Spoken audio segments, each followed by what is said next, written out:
ሰላም ኣብ መላእ ዓለም ዘለኹም ክቡራት ኣሕዋት ሰላም እግዚኣብሔር ምሳኹም ይኹን። ናይ ሎሚ መዓልቲ መደበ እምበር ክትፈትውዎ ተስፋ እንዳገበርኩ ቅድሚ ንኦም ግን እቶም ሓደሽ ዘለኹም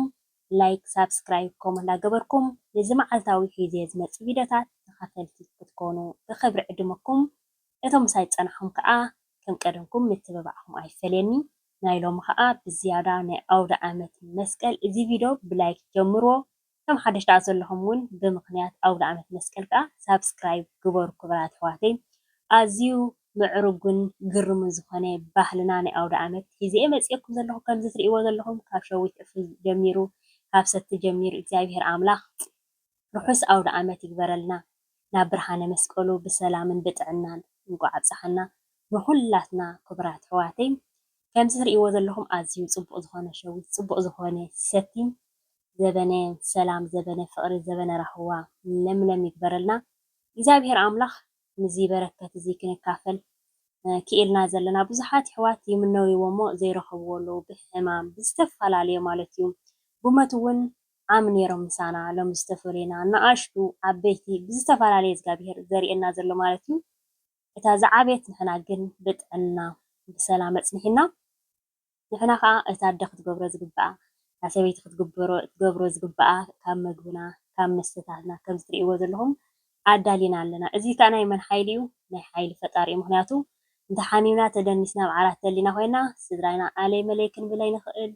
ንሕና እውን እዚ በረከት እዚ ክንካፈል ኣይንኽእል ኢና ማለት እዩ። ክብሪ ንእግዚኣብሔር ይብፅሓዮ። ዓሚ ከም ትሪእዎ ዘለኹም ብፅቡቅ የሕሊፍናዮ ለዘበን እውን ካብ ዓመት ናብ ዓመት ዓቂርና ከምዚ ትሪእዎ ዘለኹም ከዓ ብሰላም ከዓ ንሕልፎ ኣለና ማለት እዩ። ንዓመታ እውን ብሰላምን ብጥዕናን የፅንሐና። እታ ዝዓበየት ዕድመን ጥዕናን እያ እሞ ዕድመን ጥዕናን ይሃበና ንኩላትና። ዝሓመመ ዝመሓረሉ ዘለና ዕድመን ጥዕና ንረክበሉ ዘይተመርዐወ ዝምርዐወሉ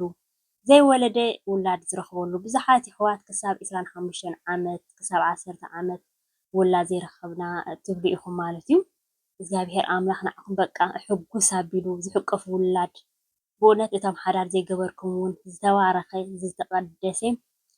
ሓዳር ኩሉ ሰናይ ዝበሃል እግዚኣብሔር ሲ በቃ ሰናይ ይግበረልና እዚ ዓመት እዚ ክቡራት ኣሕዋተይ። እግዚኣብሔር ኣምላኽ ከምዚ ትሪእዎ ዘለኹም ሰላም ሃፍትኹም ባህላዊ ዝኾነ ጥሑልያ ናይ መስቀልካ ናይ ሎሚ መዓልቲ ክትከውን በቲ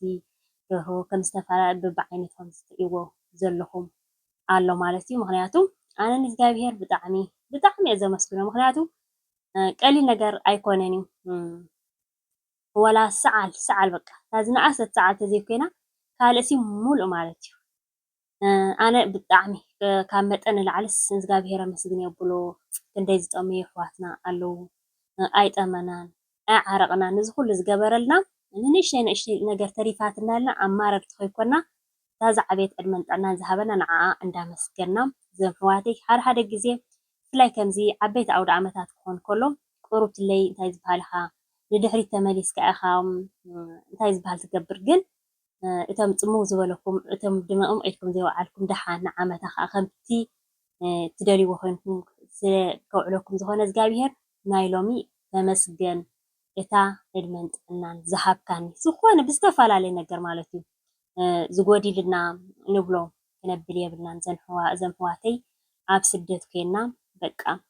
እታ ዝዓበየት ዕድመን ጥዕናን ሂብና እግዚኣብሔር ንዓዓ እንዳመስገና ክንከይድ ክንክእል ኣለና። ብዙሓት ብሓዘን ኣለና ኣብዚ ናይ ኣውደ ዓመታት ኣስተማሲልና ንውዕለሉ ምክንያቱ ነባሪ ሰብ ዝበሃል ነገር የለን እዩ። እግዚኣብሔር ግን ምክንያቱ ኩልና በቢመዓልትና ንኣሽቱ ድና ክንከይድ ዓበይቲ ድና ክንከይድ ንፈልጦ ነገር የብልናን እንዲና ኣመስገንቲ እንዳኮና እግዚኣብሔርና እንዳመስገና ግን ክንፀንሕ ክንክእል ኣለና። ኣማረርቲ ክንከውን የብልናን ብዝተፈላለየ ምክንያቱ ናሃትካ ፍቃድ እምበር ናተይ ፍቃድ ኣይኮነን እዩ እንዳበልና ኣብዚ ኣውደ ዓመታት ብዙሕ ዘሎ ምክንያቱ ኩሉ ኣይኮነን ሕጉስ ኮይኑ ዝሓልፍ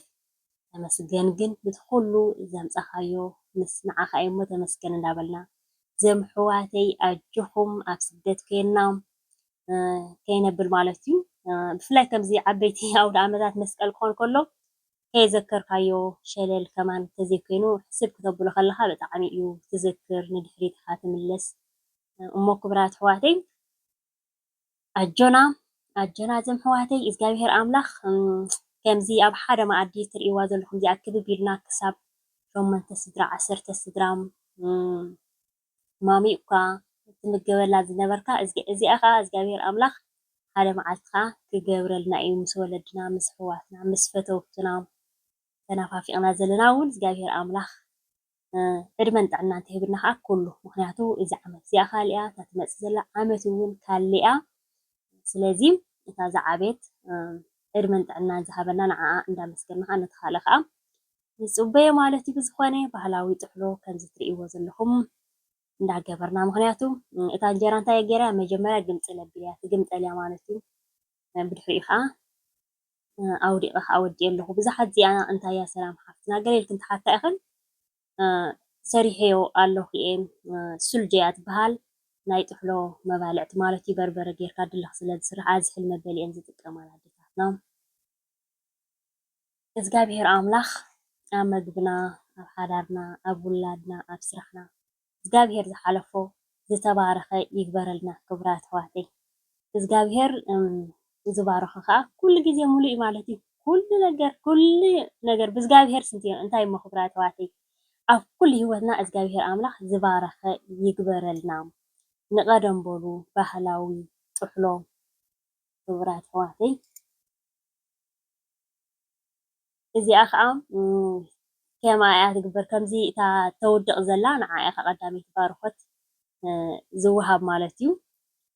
ሕጂ ግን ነንባዕልና እንዳተፈላለስና ኢና ንበልዓ ዘለና ግን ኣብ መርዓ ድዮ ኣብ ዝተፈላለዩ ክኾን ከሎ የውደቓ እሞ ሽዑ ዓበይቲ ኣቦታት እንተኮይኖም ኣብታ መኣዲ ዘሎ ዝዓበየ ከዓ ይባርከላ ነታ ተውድቕ ዘላ ማለት እዩ ኩሉ ነናሕቱ ኣለዎ እዩ ዝኾነ ክቡራት ኣሕዋተይ እዚ ድሙቕ ዝኾነ እዚ ግሩም ዝኾነ ባህልና ናህተይ ጥራይ ዘይኮነ እዚ ናይ መግቢ ንፈልጦ ኢና ቪድዮ ክትገብር ኤዲት ክትገብር ኣብኡ ዘሎ ስራሕ ድሓን ኣይጠፍኣኩም ድናዕኹም ሕጂ ኣብ ናህተይ ጥራይ ዘይኮነ ኣብ ኩልና ኣብ መግብታት ንሰርሕ ብጣዕሚ እንታይ ዝበሃል ስለ ዝኾነ ኣድካሚ ስለ ዝኾነ ላይክ ኣይክፈሎን እዩ ጎደለታት ተልዩ ጎደሎ ክምላእ ዝግብኦ እንዳፀሓፍና ነንሕድሕድና እንዳተምሃርና እዚ ባህልና ዓቂብና ንኩሉ ህዝቢ ከዓ ነፋልጦ ምክንያቱ ካብ ኣከዳድና ጀሚርና ካብ ቁነና ጀሚርና ካብታ ዝናእሰ ሳብ ዝዓበየ ብጣዕሚ እዮም ዝድነቑ ብጣዕሚ እዮም ዝግረሙ ማለት እዩ ካብ መስተናድዩ ካብ መግብና ንባዕሉ ዝፀሓሊ ትርእይዎ ዘለኹም ኣብ ፀሓሊ ኣብ ድስቲ ጌርካ ጨብረቕ ተዘይኮይኑ እዚ ናይ ብውሕሉል ኣዴታትና ዝተሰርሐ ናይ ብሓቂ ብጣዕሚ ዘደንቕ እዩ ማለት እዩ ሕጂ ብፍላይ ከምዚያት ክኾን ከሎ ላይክ ክነውሕደሉ የብልናን ምክንያቱ እሞ እቲ ባህልና ሲ ወፂና እንዲና ዘለና ነላልዮ እንዲና ዘለና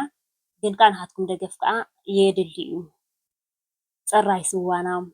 ጥዑሜ እንታይ ዝበሃል ኣቤላ ጥዑሜ ክብላ ይብሉ ዝበሃል ክቡራት ኣሕዋተይ ካብ ኩሉ ነገርና ኣዝዩ ፅቡቕ ስለ ዝኾነ እቶም ሳብስክራይብ ዘይገበርኩም ሳብስክራይብ እቶም ላይክ ዘይትገብሩን ብምክንያት ኣውደ ዓመት ከምዚ ናይ መግብታትና ናይ ባህልታትና እዚ ከዓ ዓቂብናዮ ነቲ ፅቡቕ ዝኾነ ሲ መሊስና ኣፀብቕ ኣቢልና ኣንፀበርቕ ኣቢልና ኣብ ስደት ከይና ባህልናን ክብርታትናን ንዕቅብ ማለት እዩ ብዝኾነ ንሎማዓንቲ ኣብዚ ክኣክል እዩ ክትኣቱ ከለኹም ላይክ እንተረሲዕኹም ኣብ ምውፃእኹም ላይክ ኣይትረስዑ ርሑስ ኣውደ ዓመት ይግበረልና ንፅባሕ ክሳብ ዝምለሰኩም ሰላምን ጥዕናን ኣብ በብዘለኹም ሞ ሰናይ